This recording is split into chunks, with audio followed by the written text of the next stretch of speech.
líderes, sejam bem-vindos a mais um episódio do Leader That Scale. Tô aqui com o Rudá, meu amigo, sócio, co-host. Tamo junto com quem? Diretamente do Canadá, João Gilberto Magalhães. João, obrigado pelo seu tempo aí, cara.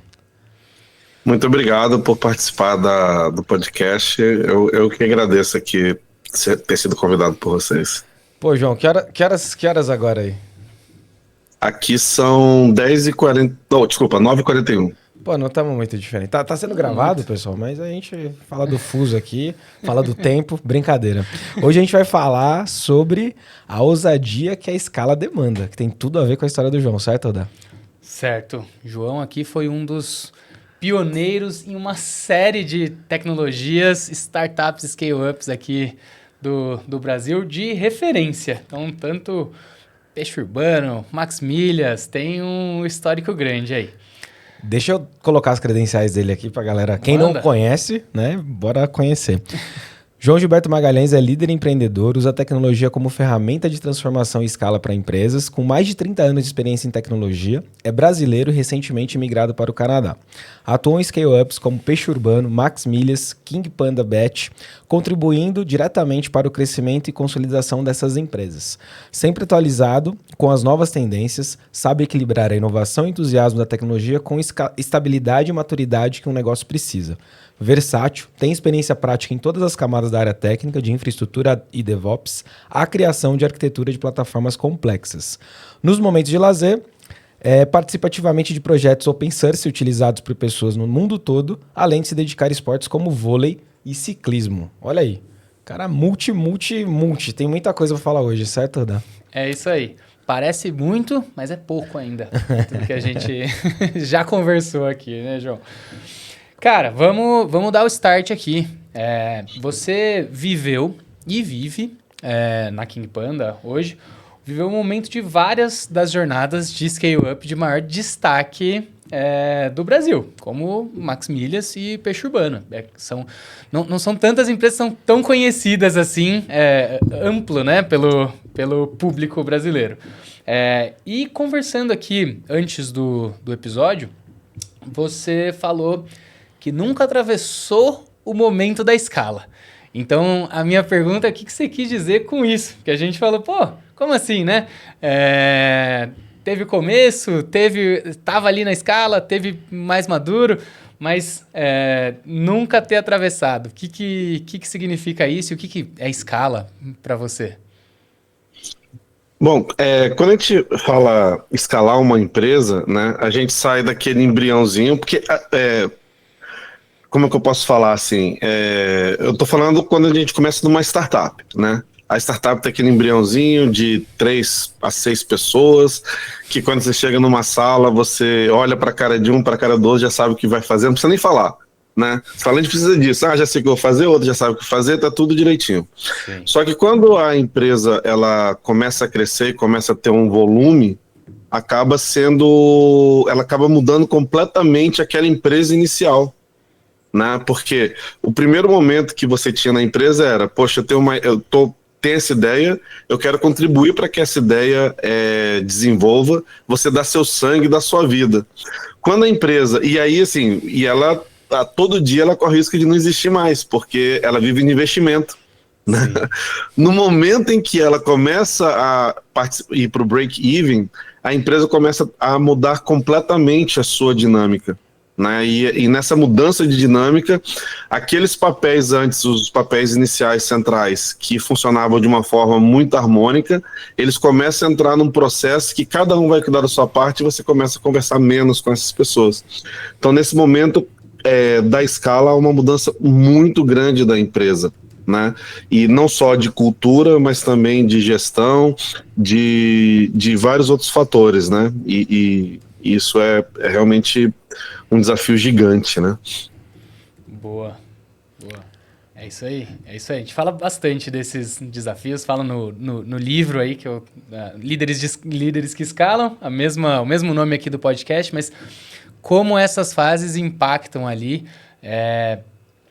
não só a empresa e o contexto tangível, né? Pô, o que é vender no momento que está tirando do chão, o que é vender no 100º cliente, né? E o que quer entregar em ambos. Mas pouco se fala sobre essas transições que o líder precisa fazer no tempo. Só como introdução, mas vou deixar o Fabiano perguntar, parece que ele está com uma pergunta na ponta da língua. Eu vou lá na frente, depois a gente volta, aqui a coisa não vai ser linear, porque escalar nem sempre é linear, né?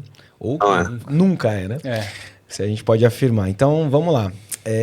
Cara, a gente estava falando nos bastidores, João, que ousadia é praticamente igual ao pioneirismo, né? Então, conta pra gente se teve alguma coisa lá atrás, em alguma dessas empresas, que você falou, cara, não existia e a gente precisava que existisse, a gente precisava que acontecesse para poder, né, literalmente habilitar esse crescimento, habilitar essa escala, porque senão a gente não ia conseguir escalar ou crescer naquele momento, daquela forma. Tem algo que você pode compartilhar com a gente? Sim, tem vários exemplos, mas um exemplo bem notável é o do peixe urbano. O que acontece? Do peixe urbano eu fui chamado para resolver o problema de pagamento. Então fui um dos founding engineers, não fui co-founder, tá? É importante, ter uma diferença grande nisso daí. Então fui um dos primeiros programadores lá do peixe urbano e especificamente para resolver um problema que era o pagamento. Na época a gente tinha intermediários, não existia adquirentes. Os únicos adquirentes possíveis era Rede e Cielo, né? Então só tinha intermediário. O maior intermediário que a gente tinha era o PagSeguro. E o peixe urbano, naquela fase, ele não conseguia vender muito porque a taxa de aprovação era de 40%.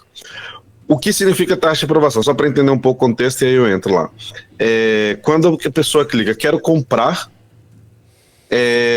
só 40% pagava. E isso não era porque foi negado, era porque a plataforma era difícil, saía do site, ia para um outro lugar, aquele outro lugar você tinha que fazer cadastro, isso era muito complicado. E aí a minha missão era, vamos mudar. Como eu já trabalhava fazendo meios de pagamento também, usando outras plataformas, tipo PayPal, que era um pouco mais diferente, eles falaram assim, João, vamos fazer isso daí. Eu falei, tá, vamos fazer. Aí eu falei, a primeira coisa que a gente tem que fazer é falar com a Cielo ou com a Redcar. E quem disse que eles falavam com a gente? Ninguém falava com a gente, porque a gente não era nada, né? E tipo, o modelo de negócio deles não era e-commerce. O modelo de negócio deles era presencial, era maquininha, era passar máquina. Era isso que eles faziam. Empresas grandes que movimentavam vários milhões por mês, tipo. A gente movimentava quase nada. E era difícil. Até que a gente conseguiu, através de um dos investidores, uma reunião. Tipo, era reunião decisiva pra gente. Conseguiu ou não? Com a Cielo. E a gente fez essa reunião com a Cielo. Eles aceitaram dar pra gente uma chave e-commerce, ainda estava lá, que eles estavam usando. E aí a gente implementou. E quando a gente implementou, de imediato, a nossa taxa de aprovação saiu de 40% para quase 85%. Né? Ou seja, quando a pessoa clicar, quero comprar, ela comprava. Então, 85% das pessoas compravam. Isso, assim, sem a gente fazer nada, né? E já começou a ter um diferencial muito grande, e isso permitiu que a gente pudesse começar a aumentar a escala, começar a ter mais produtos no site, começar a ter mais pessoas vendendo, né? E foi muito interessante. Inclusive, a gente tem um case lá na Cielo que eu consegui derrubar a Cielo, né? Ou seja, com um ano de peixe urbano, o peixe urbano fez uma promoção de 1 centavo, né? Alguns produtos em especial era 1 centavo o preço. E a gente está com 600 mil transações, que não é muito isso, tá? Mas foram 600 mil transações de uma vez só na Cielo, a Cielo morreu. Caraca. Caiu. E isso virou um case para nunca mais repetir essa situação, né? Eles melhoraram bastante. Bom, mas aí o que acontece? Aí com esse sucesso eu acabei migrando de desenvolvedor para o gerente de e-commerce. Então eu não só mais agora cuidava da parte de fazer o código, eu tinha um time que codificava para mim, e aí eu passei a cuidar da parte mais estratégica de e-commerce. E aí as pessoas começavam, as grandes empresas na época, as empresas que estavam surgindo, né, de intermediários de pagamento ou de meios de pagamento, eles queriam falar, poxa, eu quero entrar no peixe urbano, né, eu quero entrar no peixe urbano porque eu quero mostrar que eu sou um bom meio de pagamento. E, por sorte, quando eu desenvolvi isso, né, Assim, não posso dizer que foi sorte. Na verdade, eu pensei nisso, né? Mas nesse pensamento, ninguém me obrigou a falar isso. Ninguém disse que era um requerimento. Eu falei, vou colocar esse requerimento. Era muito fácil da gente colocar novos meios de pagamento lá, né? Então, o Mercado Pago, que estava começando naquela época também, ele falou, poxa, eu tenho já alguns milhões de usuários aqui por causa do Mercado Livre, né? Porque ele tinha uma base muito grande no Mercado Livre, mas ele não tinha um Mercado Pago como meio de pagamento separado. Era um meio de pagamento junto do Mercado Livre. E aí ele falou assim, poxa, eu quero entrar no Peixe Urbano. Eu falei, tá bom, beleza, mas para você entrar no Peixe Urbano, a gente vai ter que fazer um acordo aqui comercial, né? Tipo, você traz leads pra gente, e todo lead novo que todo FTD que a gente fizer para você, você vai pagar um percentual. Ele, não, beleza, isso é excelente. E aí a gente entrava, aí eu conectava com o marketing fazia toda a campanha, como é que vai ser, como é que vai fazer a divulgação, escolhia um produto, aquele produto ia ser mais barato porque você pagaria com o Mercado Pago, por exemplo, e o Mercado Pago obviamente pagaria para a gente essa diferença, e cada lead novo que a gente levasse para ele pagaria também para a gente um valor. Né, e aí isso tudo era acordado, a gente incluía isso e vinha. Então foram vários meios de pagamento que a gente colocou dessa forma no site. Né? Então isso ajudou um pouco, de certa forma, a ter um case grande, né? Porque o Peixe Urbano já levava naquela época muitos... a gente fazia 30 milhões por mês, né? De e-commerce, transação e-commerce lá. E aí a gente conseguia fazer com que várias empresas pudessem desenvolver e testar na prática a sua plataforma, né? Porque não tinha cliente grande nesse sentido lá. Legal, animal. Tudo era mato, cara. Era mato, a gente tava com um facão lá. Inclusive, assim, ninguém conhecia o que era fraude de cartão, por exemplo. Eu sofri, porque na época que a gente já estava fazendo volume maior, a gente mudou para rede, né?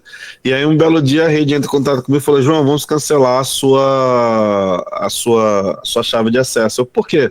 Não, vocês estão com 5% de fraude de cartão de crédito. Isso não é um número que a gente aceita.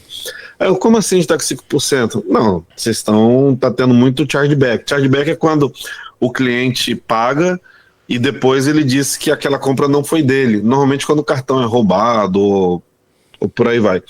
E aí eu falei, mas e aí, como é que faz? Não, aí você vai ter que garantir um jeito de não ter fraude. Eu falei, como é que faz isso, né? A gente pensando assim. Aí a gente viu que tinha ClearSale, que já era uma empresa bem consolidada no mercado. A gente falou, ClearSale, ajuda a gente, pelo amor de Deus. Né? Eu preciso ter um plano no próximo mês para reduzir esse chargeback pelo menos para 2%. Né? Aí falou, não, a gente tem uma plataforma muito boa, a gente faz uma entrevista com todas as compras que vocês fazem. Eu falei, não dá, como é que você vai fazer entrevista com todas as compras? Cada compra custa R$10, é sério que você vai ligar para uma pessoa e eu vou pagar R$10, não era R$10, era um pouco menos, mas eu vou pagar uma fortuna para poder fazer essa análise? Eu prefiro ter o chargeback, mais barato do que isso você está me oferecendo. Aí eles falaram assim, não, mas aí não tem outra forma. Eu falei, não, vai ter que ter. Vocês vão ter que fazer automático. Aí, mas vai ter que dar um jeito automático. Você me diz o que você precisa para ser automático e a gente vai passar para você. A gente tem capacidade de desenvolver isso. Só preciso que você faça automático. Não, mas não dá. Não, vá lá, faça o dever de casa e me traz. Porque senão a gente vai ter que fazer um sistema de fraude aqui do nosso lado. Né? Aí vai ter que aprender e fazer. Aí ela falou assim, não, beleza, eu vou procurar aqui, e eles me vieram com uma solução bem legal, 98% de transações automáticas, eu tinha que passar CPF, endereço, telefone, né? E eles iam cruzar com a base de dados que eles já tinham lá. E isso daí era só 40 centavos ao invés dos R$5, R$6 que eles estavam cobrando. Eu falei, beleza, tá vendo? Vamos lá. A gente implementou isso. Foi muito bom, a gente reduziu para 1,8% de chargeback, né? Que era aceitável lá porque a rede estava pedindo, mas a gente teve que... Aí foi a primeira lição que eu aprendi. Nem tudo pode ser fácil para o usuário. Né? Por que tem aqueles cadastros gigantes, faz reconhecimento facial hoje em dia, faz essas coisas? Porque Se você é muito fácil, antes era assim, como é que você fazia uma compra? Nome, e-mail, cartão de crédito. Só que isso isso daí é muito fácil para um fraudador. Ele pega uma lista lá de 10 mil cartões e testa com a gente, porque a compra é de R$10, né?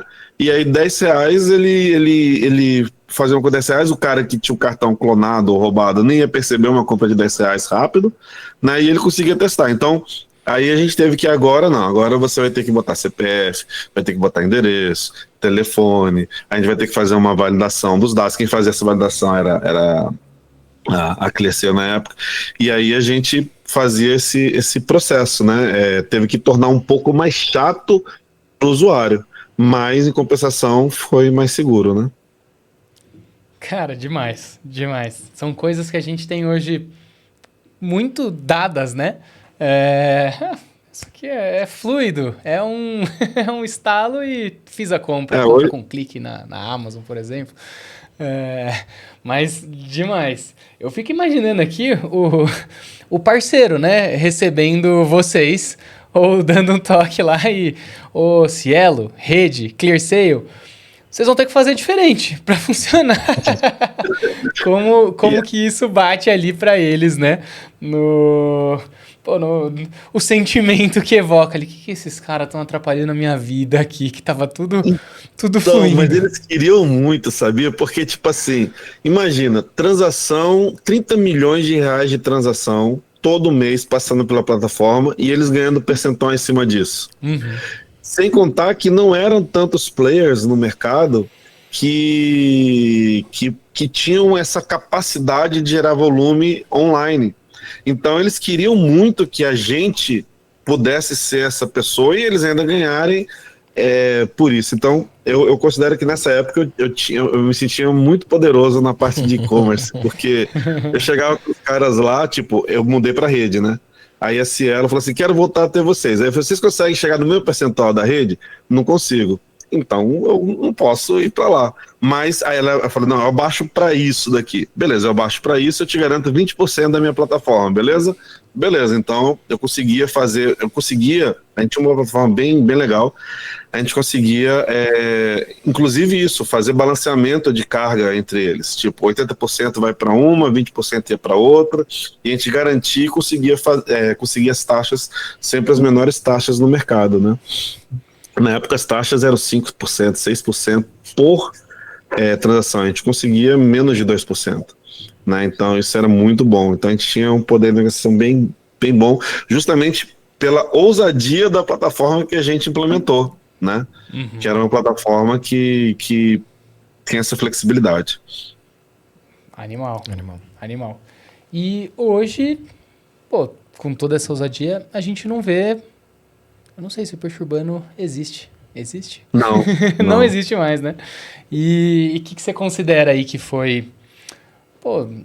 não sei se fator de fracasso, não sei se dá pra chamar de fracasso, foi muito sucesso no tempo, né? Mas o porquê não existe mais? O que pode ter sido um pivô de queda ali, ou se é que teve, mais uma vez, né? Não teve. Foi um modelo do negócio, né? O modelo do negócio era compra por impulso.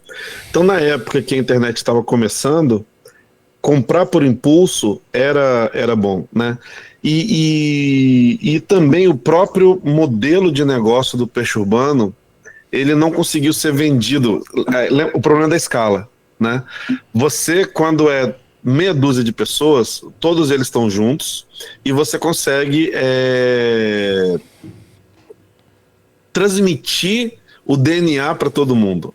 Quando você tem 1.000 pessoas, 2.000 pessoas trabalhando, essa transmissão do DNA ela se torna mais difícil. Então, apesar de ser compra por impulso, o peixe urbano tinha uma característica muito importante, que ele era uma empresa de aquisição de usuários, de clientes. Né? Usuário no computador, né? Aquisição de clientes. E o que era isso? Por exemplo, se eu botasse um anúncio na rádio, que era um meio comum na época, eu ia pagar X reais, e sabe Deus se as pessoas que ouviram propaganda iriam para o meu estabelecimento. E o que o Peixe Urbano trazia? O Peixe Urbano dizia, eu vou levar uma pessoa para o seu estabelecimento, e você vai pagar por esse lead para mim. beleza? Beleza, então, vamos imaginar, a pessoa era uma hamburgueria, o hambúrguer era R$ 30, ele fazia o hambúrguer por 15 e ainda pagava um percentual relativamente alto pro peixe urbano. Então, na prática, ele ficava com, sei lá, R$ 7. Daqueles 30, ele ficava com 7. Aí, mas só que o que acontecia? A pessoa que chegou lá pagando R$ 7 pelo hambúrguer, ela vai conhecer o hambúrguer, vai gostar do hambúrguer, provavelmente vai levar outras pessoas que não estão com ticket, Sim. vai comprar refrigerante, bebida, o que quer que seja, vai comprar sobremesa, vai comprar batata frita que não está contemplada nisso. Então, no final, sai a preço de custo. Então, ele levou uma pessoa, ele atendeu bem aquela pessoa e ele vai fazer com que aquela pessoa retorne pagando um hambúrguer de R$ 30 de novo, não um hambúrguer de 7. Sim. Só que, isso os vendedores iniciais, eles conseguiam falar muito bem, e as pessoas entendiam esse valor. Quando chegou e escalou, os donos dos estabelecimentos já não entendiam mais esse valor. Eles já achavam que o peixe urbano estava explorando eles. Né? Ah, não, vou pagar R$ 7 só, eu vou ficar só com R$ 7 de tudo isso. Ah, eu vou botar o cliente no banheiro.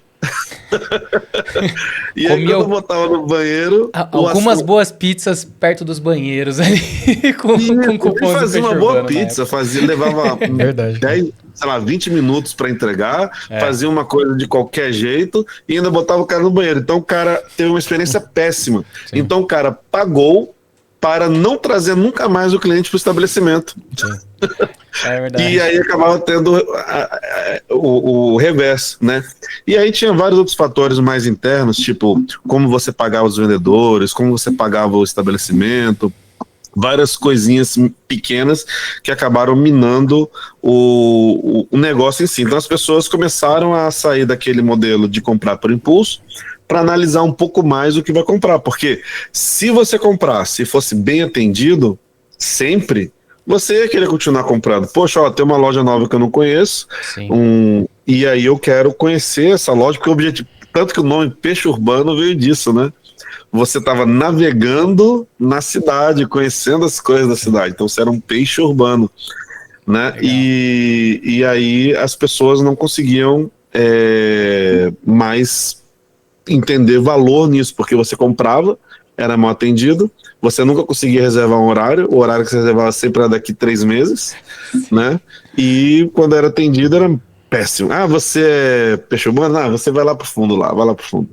E não era isso, você devia ser tratado como um cliente normal, até você devia ser tratado como um cliente VIP, porque você entrou lá, você vai voltar para o meu estabelecimento, eu quero que você volte, porque eu estou pagando para você estar aqui. E não era bem isso que fazia, era, estou perdendo dinheiro, não. Então, como não conseguia passar essa informação para todos os vendedores, porque a gente tinha que ter uma base de venda para cada região. Você não podia, por exemplo, imagine São Paulo, você tinha um vendedor para a Zona Sul, para a Zona Leste, para a Zona Oeste, para a Zona Norte. Você não tinha um vendedor para São Paulo, porque o vendedor tinha que conhecer aquela região. Você tinha um para ABC, você tinha um para... E aí, mesma coisa quando você ia para a cidade pequena. Se eu quisesse estar lá no interior, sei lá, Feira de Santana, eu tinha que ter uma equipe de venda lá em Feira de Santana, tinha que ter um escritório lá, pelo menos, para poder fazer isso. E aí eu não conseguia transmitir isso, né? Então esse é um grande problema de escala, né? Sim, e cara, isso me lembrou alguns papos que eu já tive... né, o pessoal, uma questão de mentalidade, né? Recente, o iFood passa um pouco disso, que alguns estabelecimentos enxergam como um atravessador. Me cobra uma taxa. Eu falei, puxa, mas você já pensou você já fez o cálculo de quanto seria você ter sua própria estrutura de motoboys, quanto você gastaria em marketing para o cara comprar, você ter o teu próprio app, levar todo mundo para dentro do teu app, fazer baixar teu app, usar teu app. Mas, nossa, é um percentual muito alto. Então, a minha pergunta vai em cima disso, né? Trazendo para os dias atuais e timing disso, né? É meio óbvio que eu vou perguntar, mas eu quero ouvir a partir da tua vivência e fazendo essa conexão com hoje, né? O quanto... Pô, às vezes o modelo de negócio é maravilhoso e eu continuo achando maravilhoso, mas ele depende de um timing e de uma mentalidade, né? Porque você tem pontas aí, né? Então, hoje a gente está... acho que as pessoas estão um pouco mais aculturadas, entenderam um pouco mais que fazer marketing é caro. E nessa época, tava começando isso, né? A mídia tava no começo, e aí, pô, beleza, eu posso destratar esse cliente, que não é inteligente, não foi inteligente, mas foi o que aconteceu, e dá para entender agora. Mas hoje, pô, todo mundo tá entendendo. Ah, não, mas o marketing tá mais barato, porque você faz pela internet, você usa influencers, etc. Mas isso também já tá mudando, né? Os influencers estão caindo. Como que você faz Sim. o cruzamento com hoje? E você acha que uma nova onda dessa pode acontecer? Então, o problema é que a gente não consegue prever qual vai ser o próximo grande negócio, né? Porque o que acontece? Para você ter um grande negócio, você tem que estar na hora certa, no momento certo, fazendo as coisas certas e tomando as decisões certas. Cara, é um conjunto de fatores do e se, né, que é muito complicado. Né? Então, por exemplo, você pode ser o melhor técnico do mundo, fazer o melhor sistema do mundo, mas o que ganha foi um sistema feito com WordPress, por exemplo. Sim. Por quê? Porque o cara conseguiu executar, conseguiu estar no momento certo, conseguiu ter as parcerias certas. Né? Então, isso é o grande... Porque, e até vou usar o peixe-bano de novo, quando o peixe-bano cresceu, né, começou a ter volume, quando começou as pessoas notarem ele começou a ter espaço, começaram a surgir, a gente tinha mais ou menos quase 2.000 peixe-urbanos clones. A gente tinha gente vendendo no Mercado Livre plataformas de peixe urbano. Nossa. Né? Era isso. A gente tinha um monte de clones da plataforma. Mas o único que realmente conseguiu, aqui no Brasil, ter uma certa concorrência com a gente foi o Clicom. Né? O único. Então, assim, por quê? Porque foi a capacidade de execução, foi estar no lugar certo, foi estar na hora certa, para poder ter essa validação. Porque, imagina, lá no Peixe Urbano eu botei, sei lá, 20 e-mails de pagamento. Nem lembro mais os nomes deles. A maioria nem vingou. Por quê também? Porque eles estavam no mesmo lugar na mesma hora. Então, assim, é tudo capaz de execução, né? E uma outra coisa também, eu estava numa palestra de empreendedorismo e o apresentador falou assim, quando você tem uma ideia mágica, pode ter certeza que 100.000 outras pessoas no mundo já tiveram a mesma ideia. Não é exclusividade sua. Se você teve essa ideia, 100.000 outras pessoas, isso para ser bem baixo, já teve. Então o que você vai ter que fazer? Você vai ter que ter a capacidade de executar essa ideia. E aí entra o timing. Tipo, não só eu vou executar a ideia, porra, tem uma ideia fantástica, sou foda, desculpa o termo, sou muito bom desenvolvendo. E aí eu não consigo andar. Por que eu não consigo andar? Porque eu não estava no momento certo, né? Sim. E assim, desculpa eu falar palavrão, porque eu sou como um bom carioca, né? Carioca que não fala palavrão não é carioca, né? Mas desculpa. Tranquilo, tranquilo. Que é isso, a gente acha que não passou um episódio sem, eu acho que o público vai estranhar se faltar. Não dá. Cara, legal demais, legal demais. Acho que tem um monte de coisa, um prato cheio de pano de fundo para aquilo que acontece na escala e um monte de ilustrações que são curiosidades que a gente viveu de fato. Foi isso, falei, pô, rodízio de pizza ali, comendo do lado do banheiro, apertadinho, a galera passando. E acho que todo mundo tem uma dessa para se relacionar, né, com essa história. Mas trouxe algumas coisas em momentos diferentes que eu vou costurar. Aquele ponto que eu falei, destaquei, pô, como isso bate pro fornecedor. Acho que tinha um ponto de como bate pro time, né? De, cara, a gente vai fazer esse negócio... Estamos esbarrando aqui nesse problema de que não existe essa infraestrutura hoje. Será que a gente consegue resolver? Será que não? De um lado. Você colocou outro do time comercial. Pô, a mensagem não chega quando a gente escala isso. E não necessariamente ela não chega, né, sempre como regra, mas não chegou nesse caso, né? O que são esses desafios que permeiam a escala que você vê? A gente falou muito tecnicamente, né, das coisas que acontecem, e tem algumas coisas voltando lá para o começo, agora sim, liderança, gestão, comunicação que permeiam esse todo, né? Seja lá o que a gente estiver fazendo. Qual sua visão aí em cima disso? Então, o que eu considero que é o fator crítico decisivo é a comunicação, né? E o alinhamento entre as lideranças. Esse é um fator muito crítico, porque o que acontece? Quando você está num... de novo, voltando àquele embriãozinho lá de 3 a 6 pessoas que foram começar a empresa. Você está na paixão, né? E quando você está na paixão, tudo é lindo, tudo é maravilhoso, e você vai... você entende, tipo, a pessoa fala assim, pô, tive uma ideia, vamos fazer isso. Porra, isso daqui eu consigo juntar com isso, não sei o que, e outra pessoa vem e já fala, pô, vou fazer o design disso. E, cara, a comunicação é muito fluida, né? Porque tá todo mundo muito junto, às vezes tá todo mundo muito próximo, e todos estão bebendo da mesma fonte, com a mesma ideia, com a mesma vontade.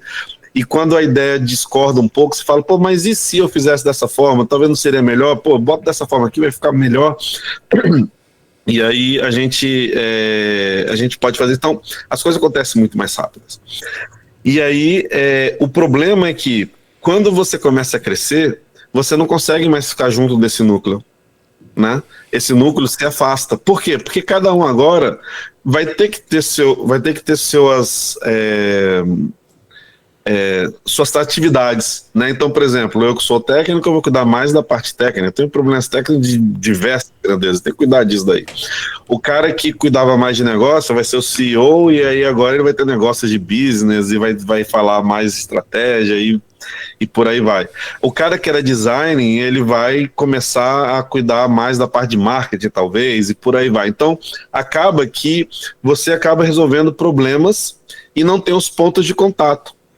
Então, uma grande falha, e a gente faz isso sempre, é justamente isso. Cara, a gente está crescendo, mas vamos começar a nos reunir, vamos fazer aquelas coisas que a gente fazia antes, vamos para uma pizzaria, vamos fazer qualquer coisa, para a gente conseguir ainda manter o elo e não perder, não cortar esse cordão umbilical.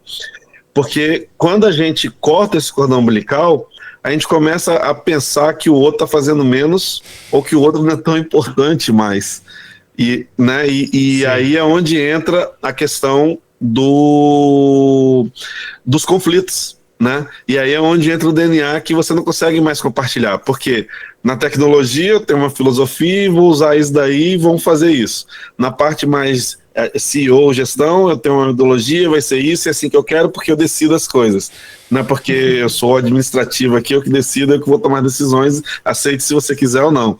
E o marketing vai fazer isso, e a parte de operação vai fazer isso, a parte de suporte vai fazer aquilo. E a gente vai começar a colocar pessoas novas na empresa que elas vão quebrar esse DNA, elas vão se alinhar, não naquela ideia inicial, mas elas vão se alinhar com aquele poder da liderança que surgiu de um lado ou de outro.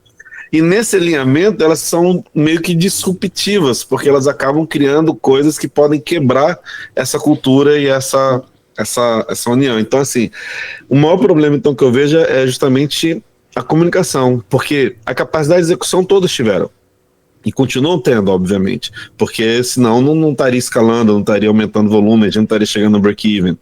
Mas a questão é a comunicação, esse distanciamento que a gente começou a entender que o outro já não é mais tão importante assim. Eu consigo substituir, né?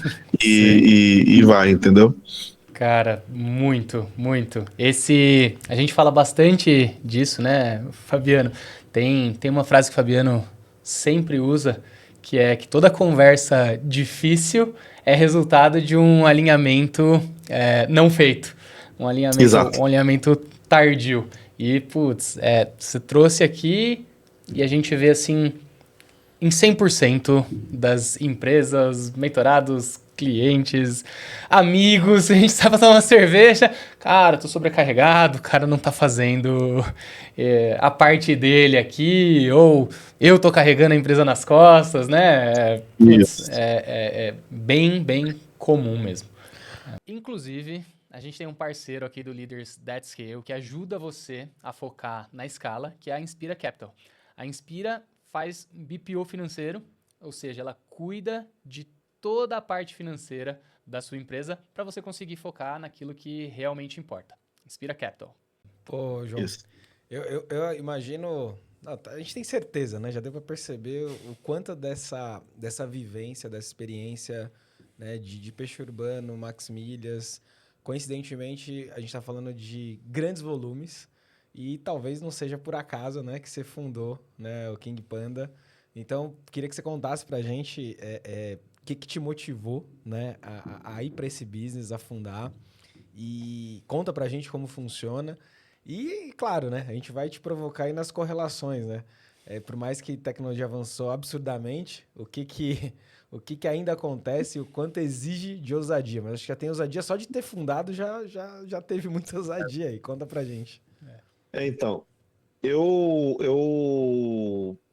assim, eu trabalho de computador mesmo desde 1990, né? E para mim era uma diversão isso. Não era, continua sendo, né? Eu acho que Legal. se você encontra alguma coisa que você gosta de fazer, você nunca mais vai ter trabalho na vida. Você vai ter um hobby, né? E se você ganhar dinheiro com esse hobby, melhor ainda. Então,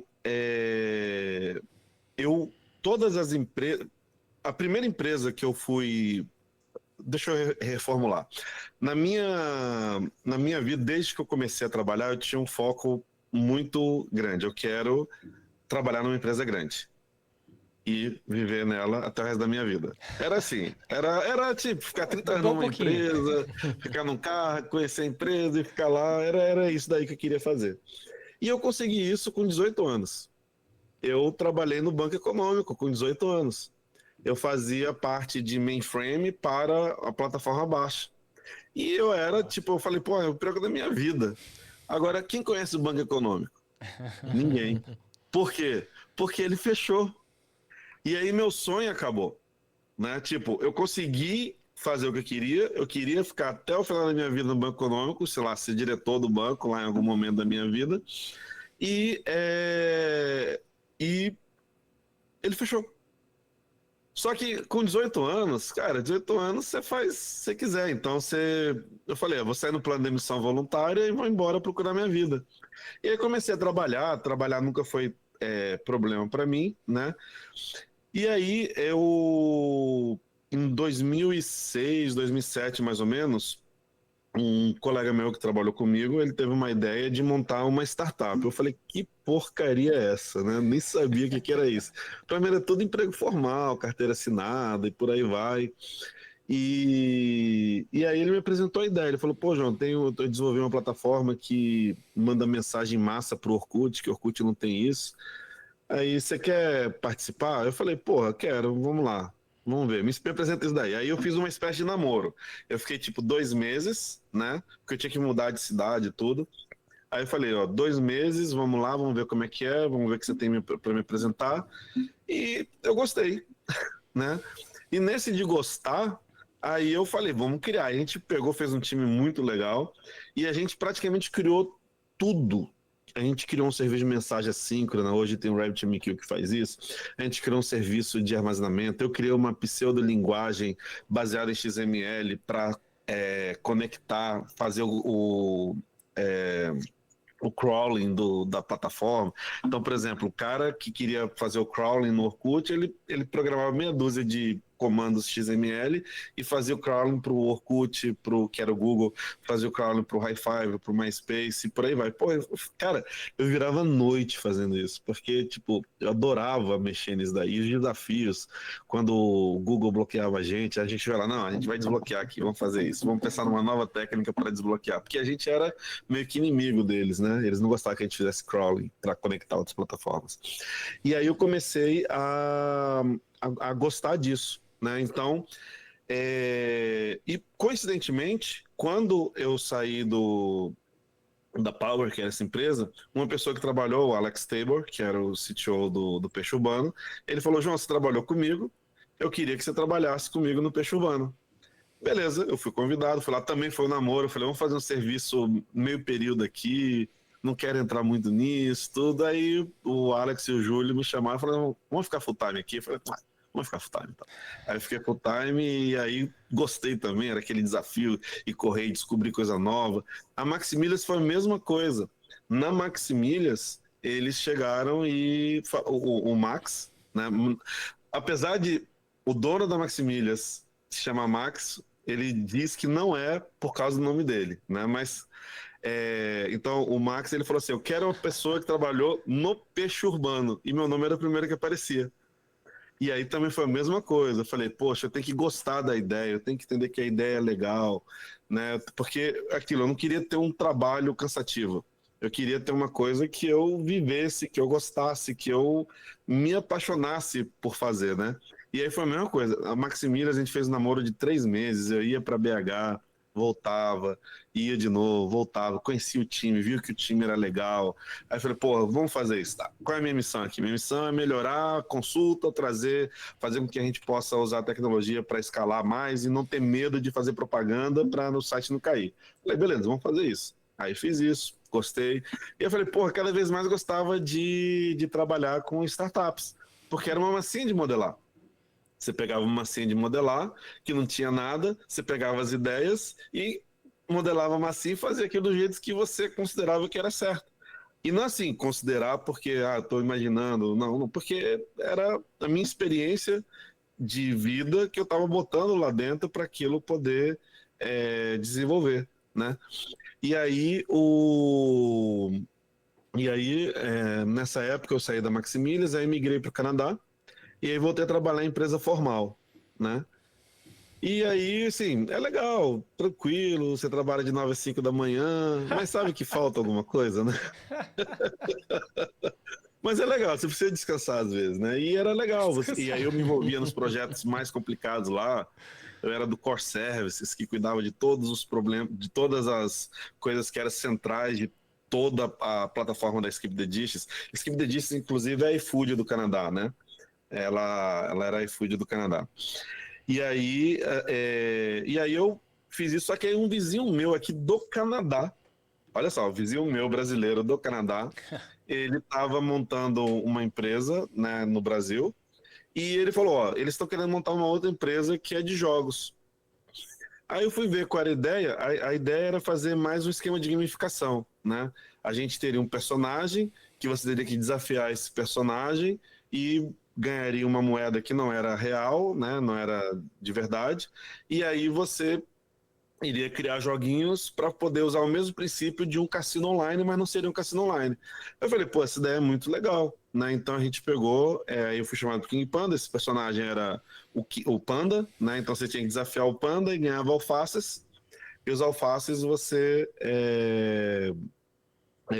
comprava, ganhava mais alfaces, jogava os jogos, e podia comprar baús, e os baús você ganhava prêmios de verdade. Isso era legal, né? Mas as pessoas, isso não girava, né? A gente comemorava que a gente fez 10 mil no mês. Não pagava nem nossas contas, né? Não pagava nada, 10 mil reais por mês. E aí, aí a gente teve a ideia de, não, vamos para a parte de cassino online mesmo. Né?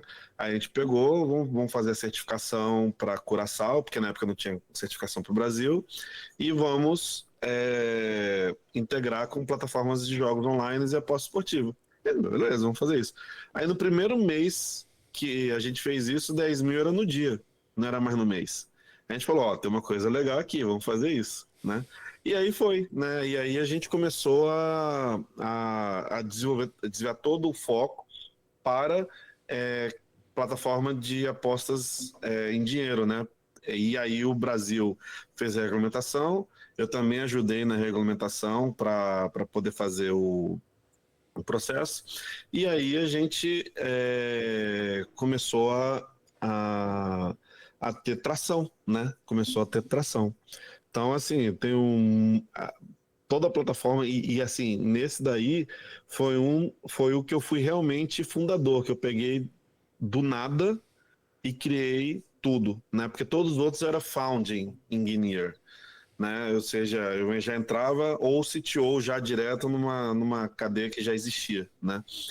Que foi no caso da Maximilias. Então, aí, mas todos eles eu ajudei a criar a plataforma, mas eu era um pedaço, né? Eu tipo, na Power, por exemplo, eu criava toda a parte de crawling, de serviços, eu não fazia o site em si. quando chegou no Peixe Urbano, eu era e-commerce, era mais focado no e-commerce. Na Maximília já era CTO, já tinha a visão mais ampla de todo o processo, eu conseguia definir estrategicamente as coisas e tinha um time para fazer isso por mim, que é legal também, né? E já no King Panda não tinha nada, era zero, era mato, facão, aqueles mato alto, e a gente tinha que pegar e descobrir cada dia matar um leão que a gente descobria naquele mato. Então foi muito legal mesmo. Legal, muito. A história inteira. E boa, passou então esse período de vou descansar, quem ouve, né? Na empresa grande. Fundei agora uma nova startup e, pô, teve todo esse caminho de jornada, né? Em cadeiras. Você falou, pô, já estava lá a cadeira em alguma medida, né? Ou mesmo sendo necessária ou já mais madura. E você fez todos esses, atuou em todos esses papéis, né? E para frente, para onde você está olhando? O que o João espera construir com a carreira? Vai ser sempre, né? Vai ser sempre, não, é muito, né? Talvez cravar, pô, criar algo novo e tá nessa dinâmica, pode ser, mas conta pra gente, o que você vai deixar aí então, eu agora eu não sei mais, assim, eu tô num processo de pausa agora, né? Porque foi uma jornada muito forte, muito pesada no Peixe Urbano, desculpa, no King Panda, né? Porque eu tô falando Peixe Urbano o tempo inteiro. E eu praticamente fiquei 2 anos e meio direto, sem nem olhar para a família direito, né? Só trabalhando.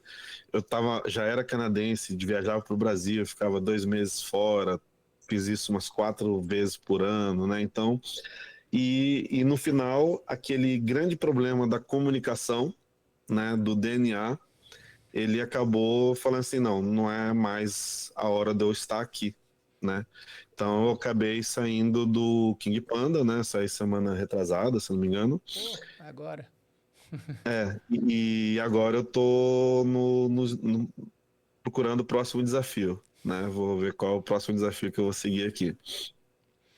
Boa. Ó. Em primeira mão. Mais uma vez, ousadia. Ousadia. Eu queria comentar também sobre a Síntese Global, que é a nossa parceira aqui do Leaders That Scale. A Síntese apoia scale-ups, seus founders e líderes, na tradução de visão e decisão e em execução, e alinhando a liderança para alcançar aquilo que levaria em um ano em 90 dias. Síntese Global. Pô, João, com isso eu tenho que perguntar, né? O que você tem, né, pessoal que está nos ouvindo aí, o que você tem de tudo que você viveu até aqui e vai ver muito mais, né? Porque agora, daqui a pouco você vem com uma novidade, né, das boas aí. Eu ia pausar, mas... mas apareceu aqui. Inclusive, já tô com umas ideias aqui pra gente conversar. Eu uma coisa, falei, não dá. Ó, tô com uma ideia. Forte, igual o cachorro vê um poste, né? É mais forte do que eu. Ó, até janeiro, né? Aquela assim, beleza. O que você diz aí para quem hoje precisa escalar ou tá no meio da escala e talvez tá com receio de arriscar tanto, né? Que dose de ousadia pode e deve se colocar? O que você tem para dar de dica aí? Cara, ousadia nunca foi o problema. Essa é a questão. Acho que o problema é ter medo de ousar, né? Ter medo de inovar, ter medo de pesquisar e testar coisas novas. Esse é o grande problema. E eu vou, assim, para ver, porque o que acontece? Quando a gente começa uma startup, a gente começa na paixão, né? E é igual quando você começa a namorar. Você vai pedir um contrato para a pessoa que você está namorando? Olha, eu estou namorando com você, mas antes de fazer qualquer coisa, vamos assinar um contratinho aqui? Você não vai fazer isso, né? E o grande tchan, quando você começa o negócio, é justamente deixar bem claro tudo. Tudo que é falado para você tem que ficar muito claro para que não haja divergências. Porque lembra aquilo que eu falei? Eu acho que você está fazendo menos, está fazendo mais, está fazendo... É exatamente isso. Tipo, será que o que foi acordado é exatamente o que você espera? é exatamente o que vai ser, como vai ser os termos de saída, caso você precise sair, como vão ser todos os processos. Então, tudo isso eu acho que precisa estar muito claro já no início, tipo, é chato você começar o namoro, né, com a empresa e já falar assim, vamos assinar um contrato aqui, vamos falar com o advogado para a gente deixar tudo certinho aqui. Então, assim, esse é o grande tchan que a gente tem que ver. Mas em relação à ousadia em si, eu acho que não tem que ter medo, acho que tem que tentar. Agora, sim, tem uma diferença entre ousadia e ser inconsequente, tá?